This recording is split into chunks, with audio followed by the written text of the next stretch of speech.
अच्छा देखो नेक्स्ट, ये रिएक्शन है नाइट्रोजन प्लस हाइड्रोजन, प्रोडक्ट क्या है एमोनिया।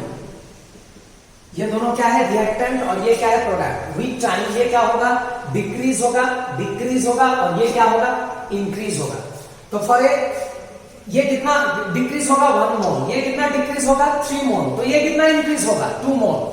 लेकिन for a fraction of time ये कितना डिक्रीज होगा 1 मोल नहीं होगा, फ्रैक्शन ऑफ 1 मोल।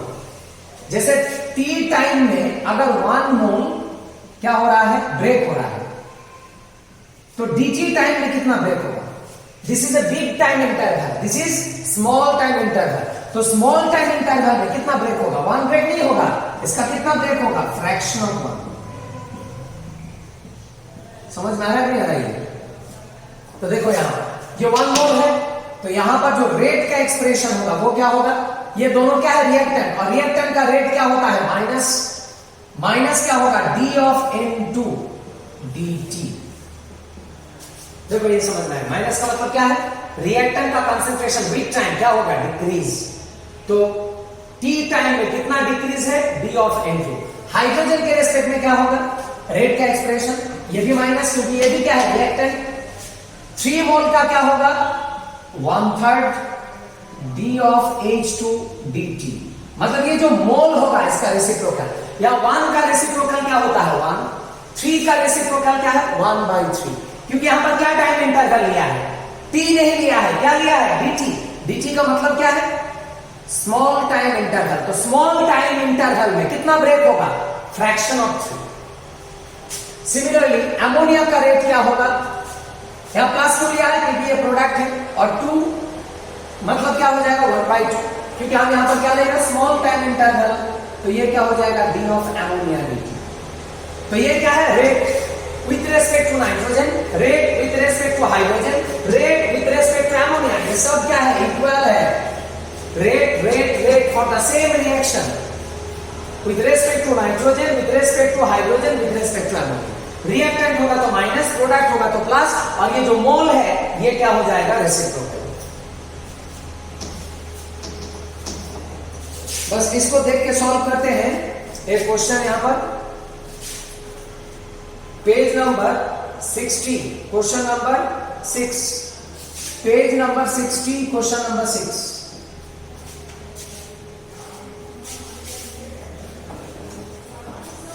क्या रिएक्शन दिया है N2O5 ब्रेक डाउन होके क्या दे रहा है 2NO प्लस क्या दे रहा है हाफ O2। तो यहां से क्या है rate of disappearance of N2O5 क्या। सबसे पहले देखो रेट, इसके रेस्पेक्ट में रेट क्या होगा minus D of N2O5 dt। इसके रेस्पेक्ट में रेट क्या होगा प्लस, और 2 का रेसिप्रोकल क्या होगा half D of NO2 dt।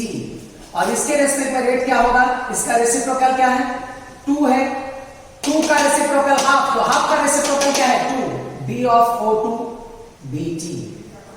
Plus minus क्यों है क्योंकि reactant disappear appear, product appear होता है, रिएक्टेंट डिसअपीयर। तो this is the rate, this is also rate, this is also rate, सब क्या है रेट है। This is the rate of disappearance, rate of appearance, rate of appearance. अब इस तीनों में से एक का वैल्यू दिया है, किसका वैल्यू दिया है इसका वैल्यू दिया है। ये क्वांटिटी का वैल्यू कितना दिया है rate of disappearance of N2O5 कितना दिया 6.25 इनटू 10 to the power -3। ये क्वेश्चन में गिवन है रेट ऑफ डिसअपीयरेंस। आपको निकालना है रेट ऑफ अपीयरेंस, किसका रेट ऑफ फॉर्मेशन मतलब अपीयरेंस किसका NO2।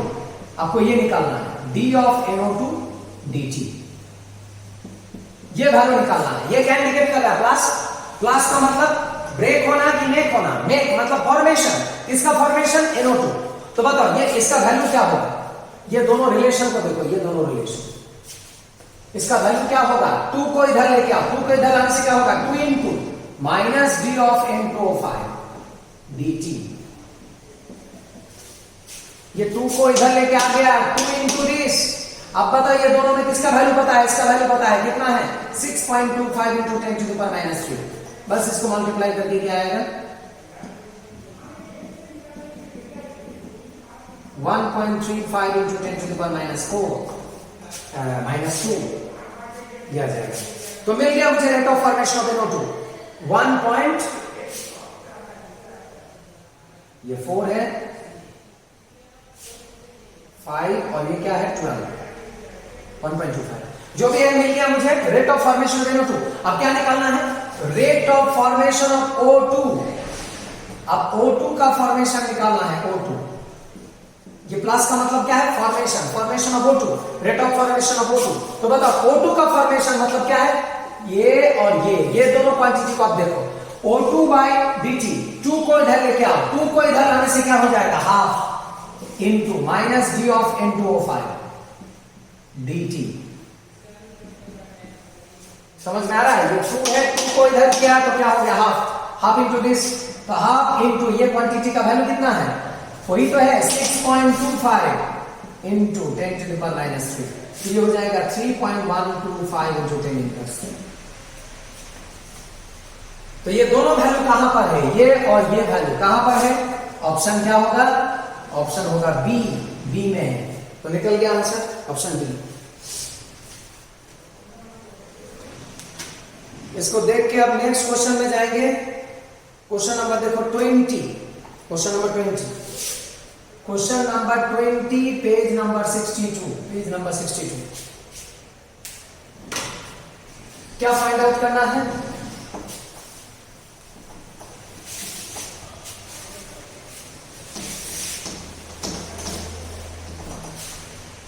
दिया क्या है वही रिएक्शन दिया है नाइट्रोजन प्लस हाइड्रोजन प्रोडक्ट क्या है अमोनिया। अभी बताया हम रेट का एक्सप्रेशन क्या है रेट का एक्सप्रेशन होगा -d of N2 concentration of N2 by dt is equal to -1/3 dH2 dt और प्रोडक्ट के रिस्पेक्ट में है +1/2 d अमोनिया dt।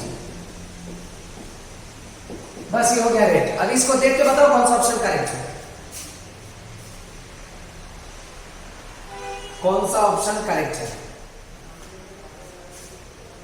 मिल गया ऑप्शन है सी करेक्ट है। इसको देखो और इसको देखो ये दोनों को रिलेट किया है ऑप्शन सी करेक्ट है कि नहीं है -dN2/dt plus half d ammonia bye dt दिया है ना ऑप्शन सी। बाकी जितना ऑप्शन है गलत है क्यों है मैच करके देख लो गलत है ऑप्शन डी गलत है।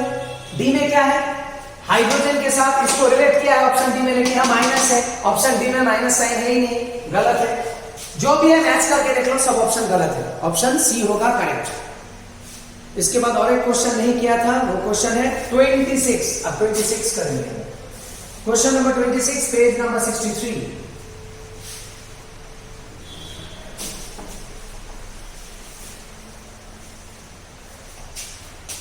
क्या है यहां पर एक रिएक्शन दिया है 2A + B C + D ये रिएक्टेंट है और ये प्रोडक्ट है।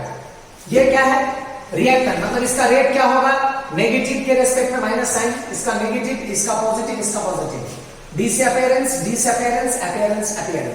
अभी रेट लॉ क्या है रेट लॉ क्या होता है rate is equal to rate constant into concentration of reactant to the power क्या होगा x एंड y ऑर्डर क्या है अननोन इनिशियली। तो a कितना है x b कितना है y तो ये हो गया रेट लॉ। अब एक्सपेरिमेंटल डेटा क्या दिया है रेट का value 1.2 into 10 to the power -3 second value भी 1.2 into 10 to the power -3 2.4 into 10 to the power -3 ये है रेस्पेक्टिव रेट कांस्टेंट कंसंट्रेशन का वैल्यू 0.1 0.1 0.1 0.2 0.2 0.1 ये हो गया रेस्पेक्टिव कंसंट्रेशन वैल्यू और पावर में क्या है x एंड y बस ये निकल गया मेरा equation number 1 equation number 2 equation number 3 ये निकल गया। अब इसके बाद क्या करना है वो तो बताया कितना किया क्वेश्चन इस टाइप का सॉल्व करो ऐसे करो ताकि x y निकल जाए। तो क्या करने से होगा पहले 1 / 2 कर दो 1 / 2 या 2 / 1 जो करना है तो क्या होगा, this divided by this, this divided by this करेगा तो ये कैंसिल होगा, कैंसिल होके क्या आ जाएगा 1, और यहां पर क्या होगा, ये कैंसिल होगा तो क्या आ जाएगा 0.1 to the power y by 0.2 to the power y। देखो समझ में आएगा, कैंसिल होके क्या रहेगा 1, कैंसिल होके क्या रहेगा, ये दोनों क्वांटिटी है कि नहीं है, तो ये क्या आ जाएगा 1 by 2 to the power y equal to 1। मतलब क्या है, 1 का मतलब क्या है, हाफ टू दी पावर क्या है 0, हाफ टू दी पावर क्या है y, तो y का वैल्यू क्या हो गया 0। समझ में आएगा, अरे समथिंग टू दी पावर 0 1 है कि नहीं है, तो जो भी है y का वैल्यू निकल गया 0। अब x का वैल्यू निकालेंगे, उसके लिए क्या करना है, उसके लिए करना है 3 डिवाइडेड बाय 2 या 1 जो भी करो, तो 3 डिवाइडेड बाय 1 करना है तभी होगा, 2 नहीं 1, क्योंकि अगर 3 डिवाइडेड बाय 2 करेगा तो कैंसिल नहीं होगा, 3 डिवाइडेड बाय 1 करेगा तो ये 0.1 कैंसिल होगा, कैंसिल करना है ना, तो जो भी है क्या आ जाएगा 2.4 into 10 to the power minus 3 by 1.2 into 10 to the power minus 3, this divided by this equal to क्या होगा 0.1 कैंसिल, तो बचेगा क्या 0.2 by 0.1, 0.2 to the power x by 0.1 to the power x आएगा ना, ये x टर्म, फिर इसको सॉल्व करने से क्या होगा 2 by 1 to the power x, और इसको सॉल्व करने से आएगा 2 to the power 1 2 to the power x, that is x का वैल्यू क्या होगा 1, निकल गया x एंड y। तो बताओ यहां से रेट लॉ क्या होगा, रेट लॉ, अच्छा ये रेट को हटा के क्या लिख सकते हैं, रेट इन टर्म्स ऑफ क्या लिखना है, फॉर्मेशन ऑफ सी। इसके लिए ये क्वेश्चन नहीं कर पाया था हम इनिशियली, अभी कर पाएंगे। ये क्या है, rate of disappearance, rate of disappearance, और ये क्या है, रेट ऑफ फॉर्मेशन अपीयरेंस। तो इन टर्म्स ऑफ सी क्या होगा, ये होगा। बताओ समझ में आ रहा है कि नहीं आ रहा है, ये किसका एक्सप्रेशन है, रेट, रेट की जगह पर ये लिख रहा है, ये क्या इंडिकेट कर रहा है, रेट ऑफ फॉर्मेशन मतलब मेकिंग प्लस किसके रेस्पेक्ट में, सी के रेस्पेक्ट में। डी के रेस्पेक्ट में भी लिख सकते हैं आप, एकदम सेम होगा, लेकिन इसके रेस्पेक्ट में करेगा तो सेम नहीं होगा, क्या साइन आ जाएगा माइनस, ये प्रोडक्ट है इसीलिए प्लस, जो भी है इसके बाद क्या आएगा, के यहां से लिखा है, रेट का एक्सप्रेशन लिखा है, रेट एक्सप्रेशन लिखा के ए टू दी पावर क्या है x अभी क्या है आपका 1, उसके बाद b, y का वैल्यू क्या निकला था आपका 0, समथिंग टू दी पावर 0 क्या है 1, मतलब ये कैंसिल हो जाएगा, क्या रहेगा k। बस ये एक्सप्रेशन कौन सा ऑप्शन में, ऑप्शन होगा डी, ऑप्शन डी में है, देखो ये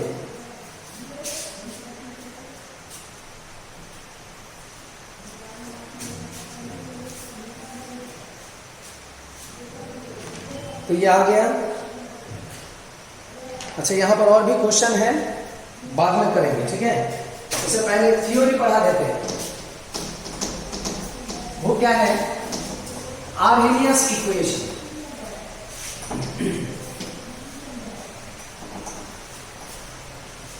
आर्हेनियस क्या बताया था, effect of temperature, effect of temperature, temperature का इफेक्ट किसके ऊपर, ऑन रेट कांस्टेंट, रेट और रेट कांस्टेंट, रेट हो या रेट कांस्टेंट हो, वेरिएशन से नहीं होगा, रेट और रेट कांस्टेंट के स्मॉल के,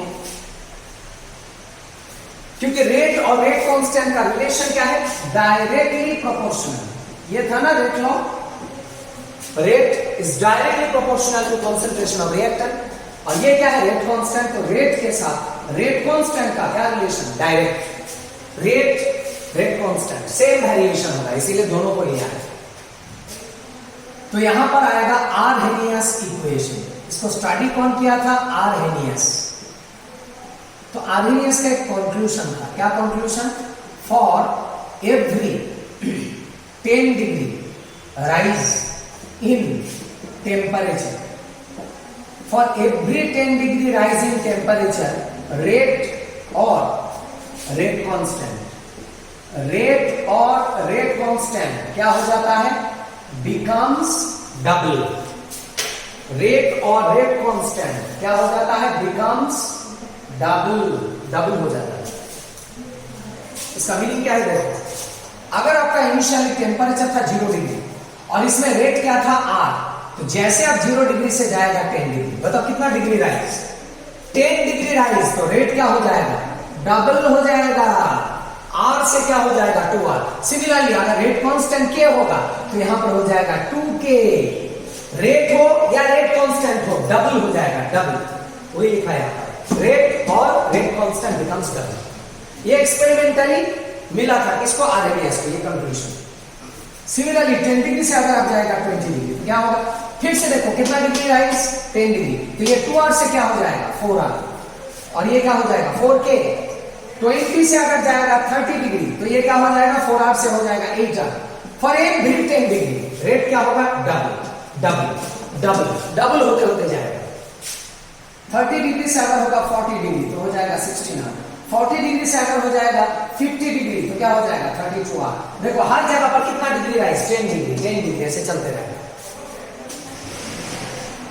मतलब फाइनल रेट क्या होगा, ये फॉर्मूला लिख सकते हैं हम, फाइनल रेट होगा 2 to the power n times, जहां पर n क्या है, नंबर ऑफ स्टेप्स। देखो तो ये फॉर्मूला मेरा करेक्ट है कि नहीं है, बताओ तो यहां पर स्टेप कितना है, स्टेप 1 2 3 4 5 कितना स्टेप, 1 2 3 4 5 कितना स्टेप, 5 स्टेप। तो n का वैल्यू क्या है 5। तो बताओ फाइनल रेट क्या होगा 2 to the power n 2 to the power 5 कितना हो रहा है, देखो कितना टाइम्स हो गया, 32 टाइम्स है कि नहीं है, 32 आ रहा है। तो ऐसे भी निकाल सकते हैं फॉर्मूला यूज करके, इसको देख के बताना है।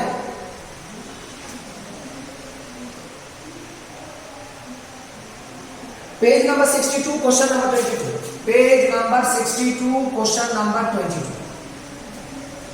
पेज नंबर 62 क्वेश्चन नंबर 22 क्या है, question number 22, the rate of a chemical reaction doubles for every 10 degree rise. वो तो लिख ही दिया हमने, 10 डिग्री राइज होने से रेट डबल होगा।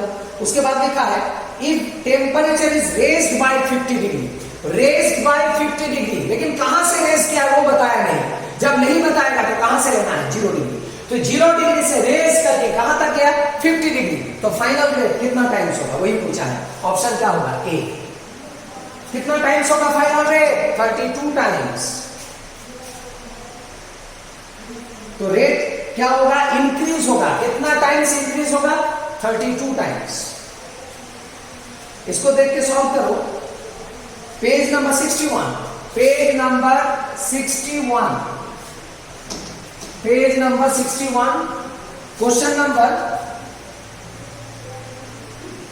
10, क्वेश्चन नंबर 10। देखो यहां पर क्या किया है, यहां पर क्या किया है 10 डिग्री से राइज किया है टेम्परेचर, 10 डिग्री से 20, फिर 20 से 30, फिर 30 से 40, 50,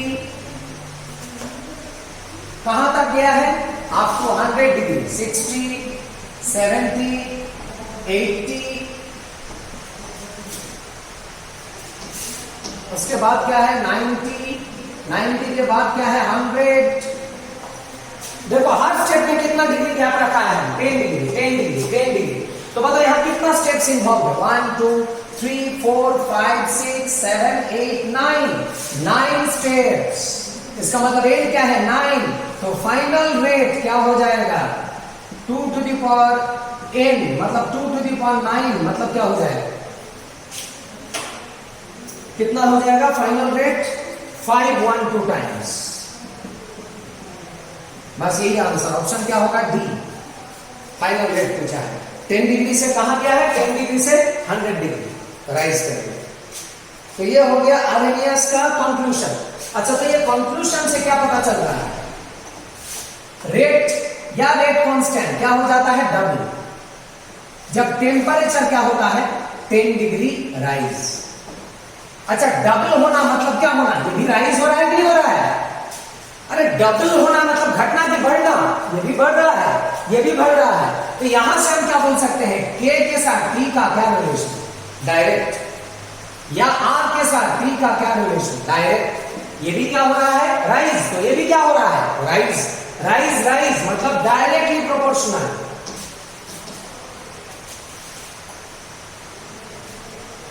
डायरेक्टली प्रोपोर्शनल ही,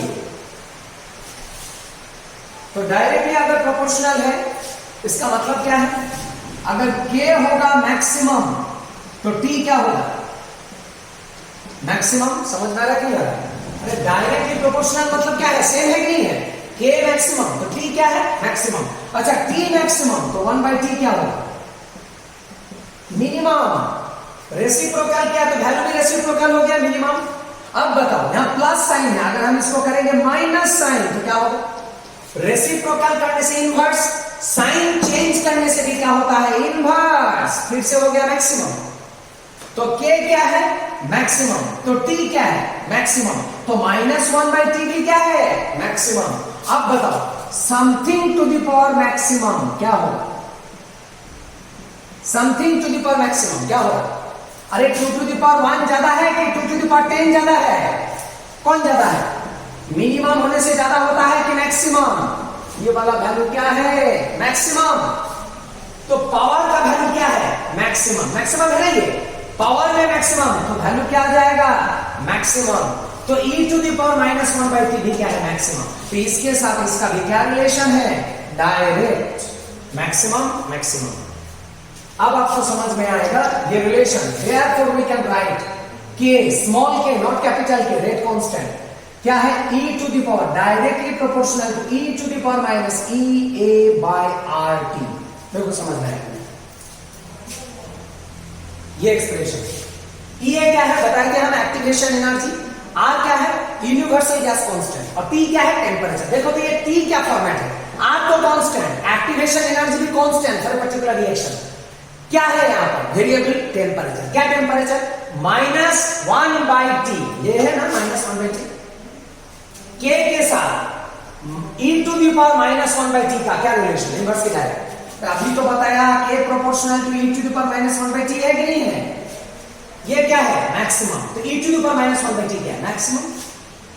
तो ये रिलेशन क्या इंडिकेट करता है? ये इंडिकेट करता है K is directly proportional to T। समझ में आ रहा है? अरे यहां से तो आ रहा है ना K maximum, T maximum, K proportional to T। यहां से तो निकल के आ रहा है ना ये रिलेशन। R को मत देखो, R को मत देखो, ये को मत देखो। ये समझ में आ रहा है कि नहीं? R तो कांस्टेंट है, ये तो कांस्टेंट है, सिर्फ टेम्परेचर यहां पर वेरिएबल है। फिर ये प्रोपोर्शनल के एलिमिनेट करेंगे तो इसको क्या लिखेंगे? Capital A, e to the power -EA/RT।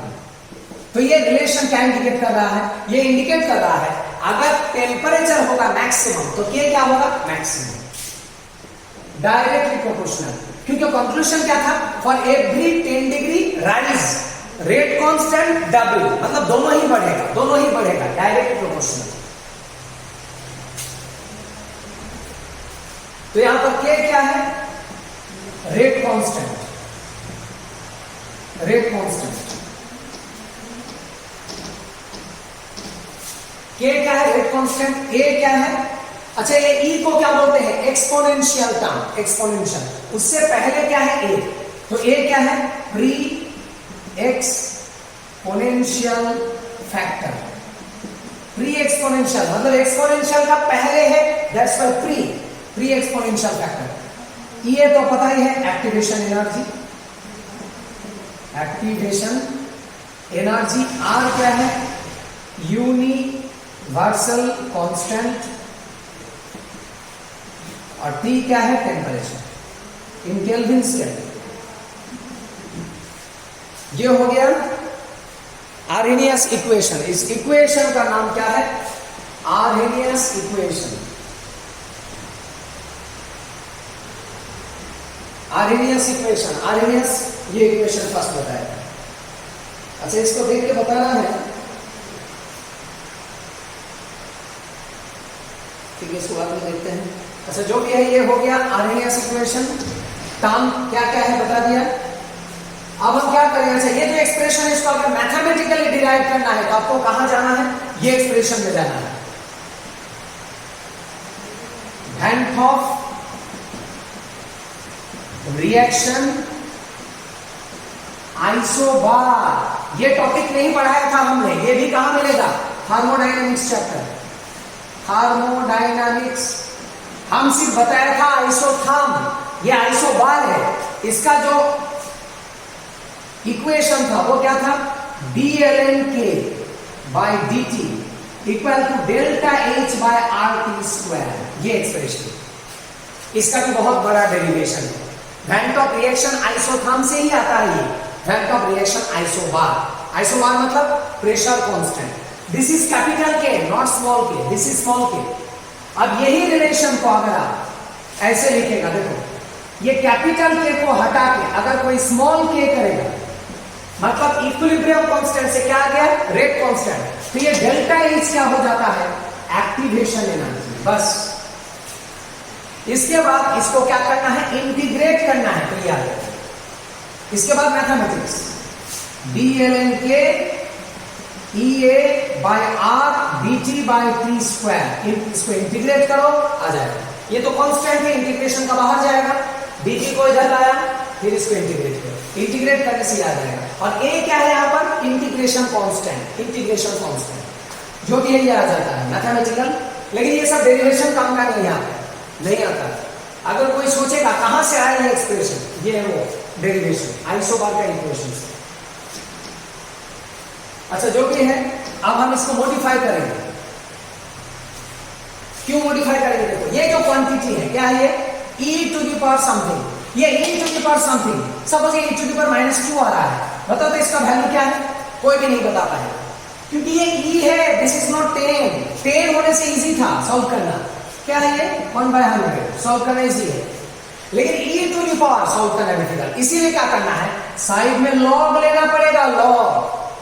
तो वही चीज करेंगे हम, taking log on both sides, taking logarithm, taking logarithm on both sides, दोनों साइड में लॉग लेंगे टू द बेस 10। कैलकुलेशन क्या होता है, टू द बेस 10। आप टू द बेस e भी ले सकते हैं, टू द बेस e लेने से क्या होगा, ये आएगा k, फिर क्या होगा, टू द बेस e क्या हो जाएगा, a into e to the power -e आएगा। बस ये हो गया, दोनों तरफ लॉग ले लिया। लेकिन लास्ट में इसको बेस 10 करना पड़ेगा, बेस 10, क्योंकि बेस 10 में कैलकुलेशन होता है, तो आप डायरेक्टली बेस 10 भी कर सकते हैं। तो बेस 10 ले लेते हैं, क्योंकि 10 बेस में कैलकुलेशन होता है। अब बताइए क्या फॉर्मेट है, log n इंटू n, क्या होगा, log n plus log n, log n plus log n, तो ये निकल गया log n plus log n करके मॉडिफाई करके। तो ये जो क्वांटिटी है क्या आ गया, ये पावर का क्वांटिटी साइड में लेके आओ, साइड में लेके आने से क्या होगा, EA by RT log 10 base e, log base a, log base a। तो पावर का क्वांटिटी साइड में लाया, माइनस प्लस मिलके क्या हो गया, माइनस। तो इसके बाद क्या हो जाएगा, log 10 base k is equal to minus EA by RT log 10 base e plus log 10 base a। ये हो गया। अब देखो ये क्वांटिटी को सॉल्व करना थोड़ा डिफिकल्ट है, ये वाला क्वांटिटी, क्योंकि बेस अलग, वैल्यू अलग। आप लोग जानते हैं log 10 बेस में 10 का वैल्यू क्या होता है, 1। log e बेस में e का वैल्यू क्या होता है, 1। मतलब बेस और वैल्यू अगर सेम होगा तो क्या आएगा आंसर, 1। तो इसको हम क्या करेंगे, e बेस करेंगे, e मिलके क्या हो जाएगा, 1। तो 10 बेस को e बेस करने के लिए क्या करना है, EA बाय 2.303 RT। अब देखो हम क्या लिख सकते हैं, e बेस लिख सकते हैं ये। अब ऐसा करने से क्या होगा, ये कैंसिल हो जाएगा, क्योंकि इसका वैल्यू क्या हो गया, 1। Since we know that log e base is equal to 2.303 into log 10 base, ये है रिलेशन, e base 10 base बताए थे हम।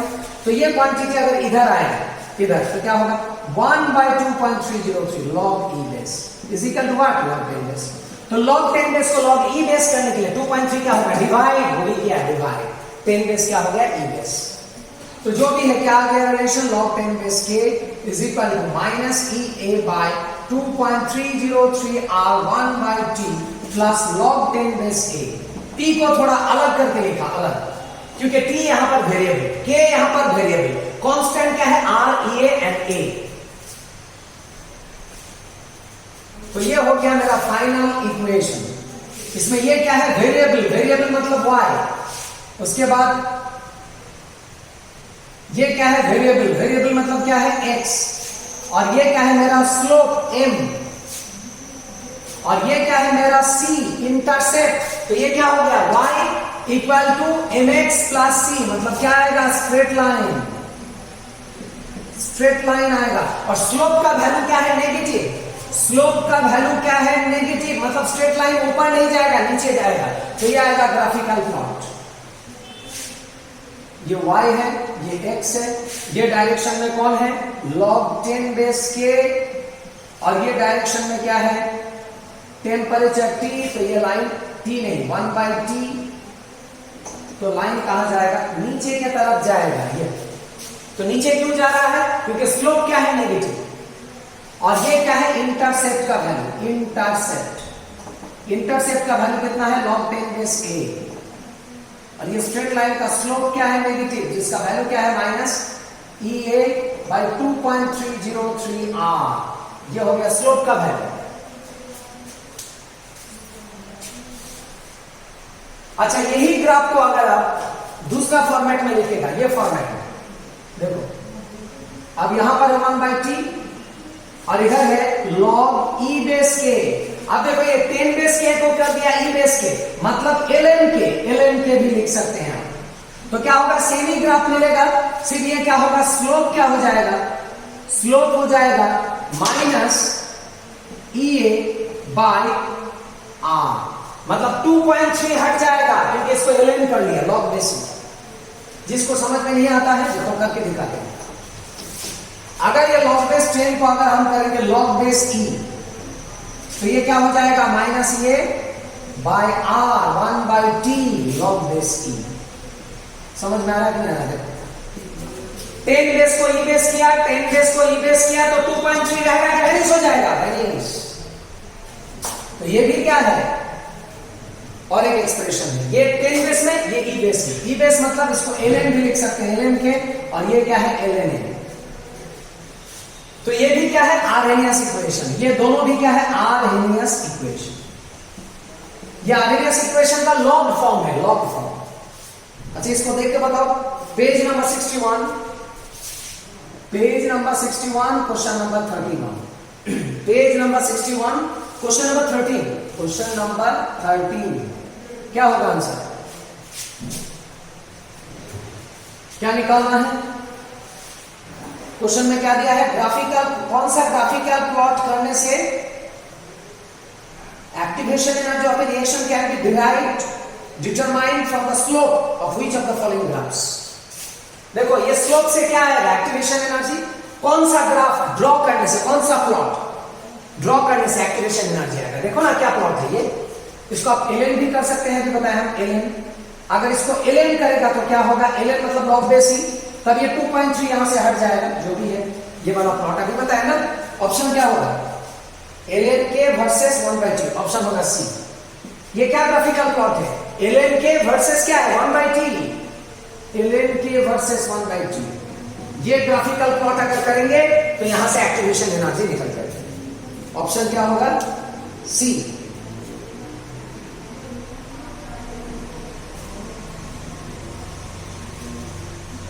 अच्छा यहां तक ही रखो, फिर नेक्स्ट वीडियो में बताएंगे क्या करना है।